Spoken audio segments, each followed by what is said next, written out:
In today's video, I will walk you through how to upload PDF to Google Docs. Start by going to Google Drive in your web browser.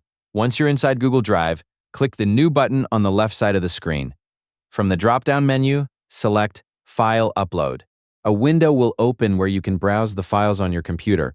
Find the PDF file you want to upload, click on it, then select Open. Your PDF will begin uploading to Google Drive. Once the upload is complete, refresh the page so the file appears in your drive. Next, locate the PDF file, right-click on it, and hover over Open With. From the menu that appears, select Google Docs. Google Drive will then convert the PDF into an editable Google Docs file. After the conversion is finished, the document will open in Google Docs, and you can start editing right away. Any changes you make will automatically save to Google Drive as a Google Docs document. And that's it. You now know how to upload a PDF to Google Docs and edit it using Google Drive.